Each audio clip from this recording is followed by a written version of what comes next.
Hi everybody and welcome to our module on stimulants. In this video we're going to talk about these four substances listed on the screen. All of them are stimulants, meaning they activate the central nervous system, and this is in contrast to drugs that depress the central nervous system like alcohol and barbiturates and benzodiazepines. We'll start with cocaine, and what you always want to remember about cocaine in terms of physiology is that it has two key effects. First of all, it is a local anesthetic. It blocks sodium channels. If you look at the bottom of the screen, this is the chemical structure of lidocaine, a commonly used local anesthetic, and this is the structure of cocaine. They are somewhat similar, and in fact, cocaine was one of the first local anesthetics ever discovered, and later many others like lidocaine were discovered as well. The second effect of cocaine that you want to remember is that it inhibits the reuptake of monoamines in the central nervous system. So what are monoamines? Monoamines are neurotransmitters that have a ring and an amine group hanging off of them, and there are several of these. They include dopamine, serotonin, which is also called 5-hydroxytryptamine, and norepinephrine. The reuptake of all of these monoamines is inhibited by cocaine. That means that their levels go up in the synapses of the brain, and that's what leads to many of their physiologic effects. Importantly, when the levels of dopamine and norepinephrine in the brain go up, there will be sympathetic nervous system activation. So an easy way to remember the physiologic effects of cocaine is to just think of it as an on switch for the sympathetic nervous system. That's what it does by raising the levels of these monoamine neurotransmitters in the brain. Here's a slide from one of our videos in the neurology section on the autonomic nervous system. And in those videos, I talk about adrenergic synapses where norepinephrine is released into the synapse. And in those videos, I talk about how the amino acid tyrosine is used to synthesize norepinephrine, which is released into the synaptic cleft and can activate alpha or beta receptors. Well, what cocaine does is it blocks the reuptake of norepinephrine and also other similar monoamine neurotransmitters like serotonin and dopamine. And for this reason, it raises the level of these compounds in the synaptic cleft. Amphetamines also do this, and we'll talk about amphetamines later in this video. So the reason people abuse cocaine is because cocaine intoxication feels good. These are lines of cocaine on the screen here. Many people snort these to get high on cocaine. And when they do that, they have increased energy. That's because it's stimulating. They have less need for sleep. They feel hyper alert, and they often feel euphoric. And all of these effects are because of increasing levels of those monoamine neurotransmitters in the brain. There are also some downsides to cocaine intoxication. These don't happen to every patient that uses the drug, but they do happen to some, and they often lead to an emergency room presentation, so you need to know how to recognize these effects of cocaine intoxication. First of all, patients who use cocaine may hallucinate. Classically, cocaine leads to tactile hallucinations. The classic complaint of a patient who has taken too much cocaine is a feeling like bugs are crawling on my skin. Patients who take cocaine can also develop a fever. There are a couple of reasons for this. First of all, these patients are hyperactive, so there's lots of muscle activity, and that can raise the temperature. In addition, there is central dopamine release. So for both of these reasons, patients who come to the ER intoxicated with cocaine may have a fever.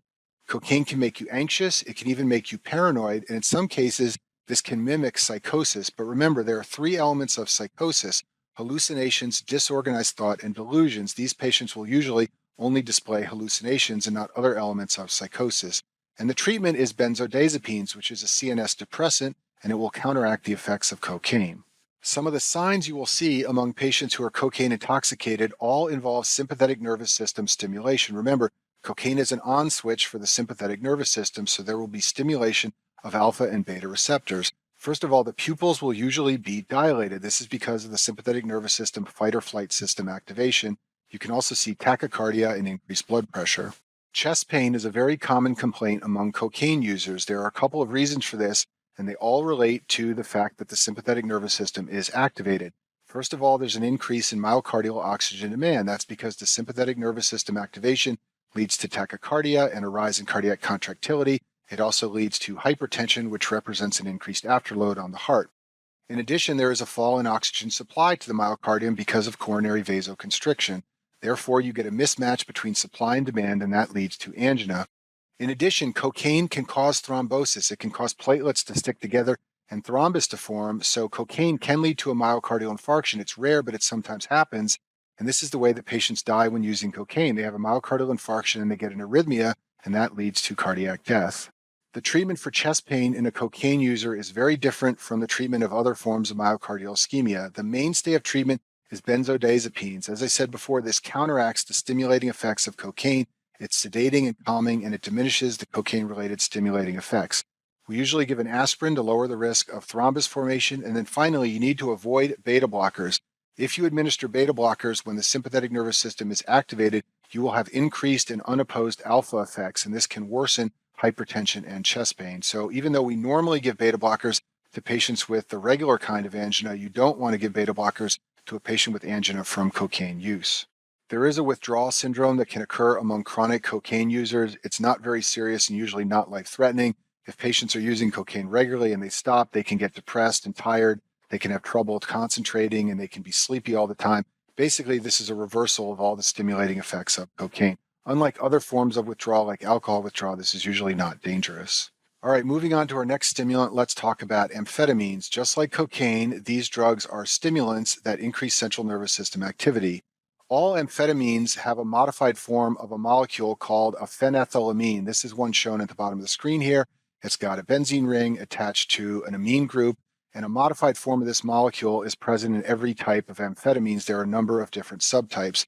They're all stimulants. They function as indirect sympathomimetics. I'll show you this in a second. And what they do is they raise levels of dopamine and norepinephrine in the central nervous system. And that's why people abuse them, because they are stimulating and they make them feel hyper alert. If we go back to our slide here, amphetamines can block the reuptake of norepinephrine and dopamine just like cocaine does. In addition, amphetamines promote the release of dopamine and norepinephrine, so they are highly stimulating by significantly raising the synaptic levels of the stimulatory neurotransmitters norepinephrine and dopamine. A patient who is intoxicated on amphetamines will be hyper alert. They won't need to sleep. Their sympathetic nervous system will be stimulated just like patients who take cocaine, so they will have tachycardia and hypertension. Their pupils will be dilated. They can develop fever and agitation just like cocaine patients, and they can develop chest pain just like cocaine patients. Rarely they can have seizures. This is uncommon, but it does happen. And just like cocaine, it's treated with benzodiazepines. Basically, the clinical syndrome of an intoxicated amphetamine patient is very similar to the clinical syndrome of an intoxicated cocaine patient.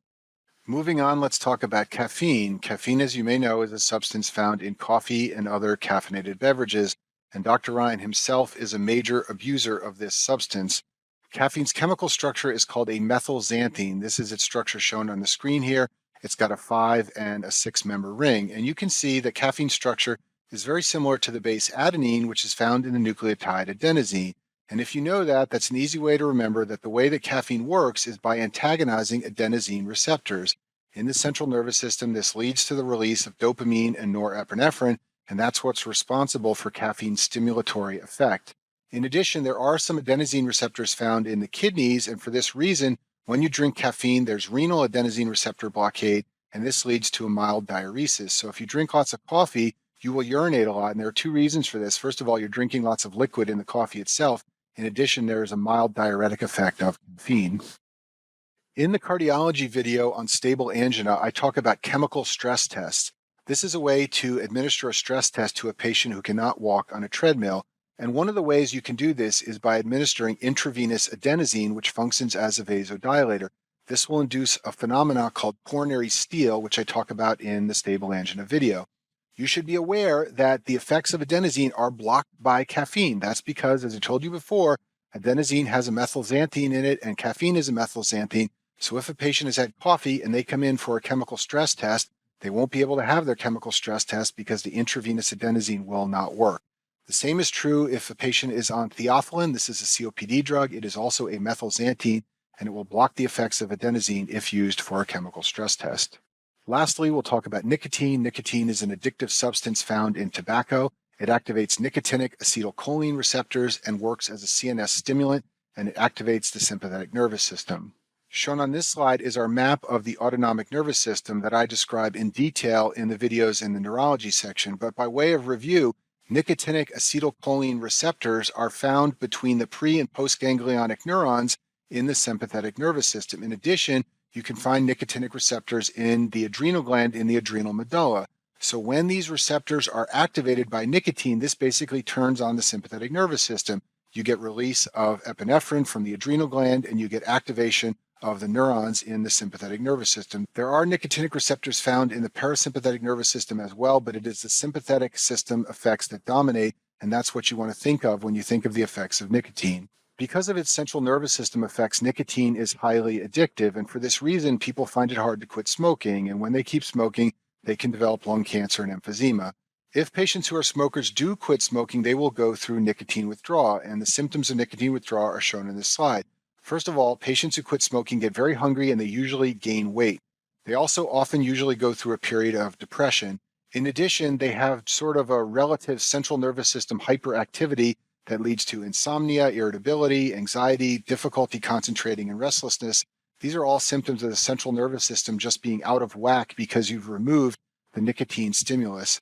The symptoms peak in the first 3 days after a patient quits, and they subside in 3 to 4 weeks. So it's this first month after quitting smoking that is the hardest to get through in terms of withdrawal symptoms.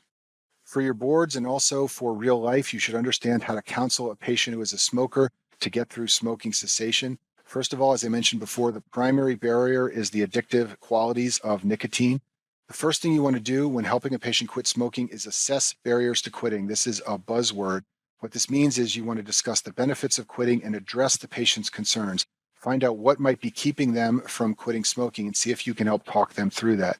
The second thing you want to do, and this is also a buzzword, is to set a quit date. This is a specific date a few weeks away in the future, and this is going to be the day that the patient completely stops smoking. You want to get them ready for a quit date, get it set in their mind. This is also the date when you can begin to support them to help them stay free of cigarettes. The rate of smokers successfully quitting smoking is relatively low, and most people who do successfully quit usually fail a couple of times before they succeed. But there are a couple of medical therapies that you can recommend to your patients which can help increase the likelihood that they'll be able to quit smoking. The first one is nicotine replacement therapy. So there are nicotine patches and nicotine gum. These don't do anything to break the addiction to nicotine, but they do help the patient to stay free of smoking cigarettes, and then later they can wean themselves off the nicotine replacement therapy. Second option is the antidepressant bupropion. This was shown in clinical studies to increase the likelihood that patients would remain free of smoking. It works by blocking the reuptake of norepinephrine and dopamine, and I talk about this more in the video on antidepressants. The last option is one that's very popular these days. It's a drug called varenicline, which goes by the trade name Chantix. This drug has a very interesting mechanism of action to help patients stay free of smoking. It functions as a partial nicotinic receptor agonist. So it has some agonist effects and some antagonist effects on nicotinic receptors. Because it's an agonist, it will limit the withdrawal symptoms and make them milder, and that helps patients to not go back to smoking. Because it's an antagonist, it blocks the effects of nicotine. So if the patient does cheat and smoke, they won't get as intense a reward, and this will make it more likely that they won't continue to smoke and will go back to being smoke-free. The main adverse effects are nausea and sleep disturbance. Patients who take this drug often have insomnia, and they will often tell you that they have very weird, abnormal dreams.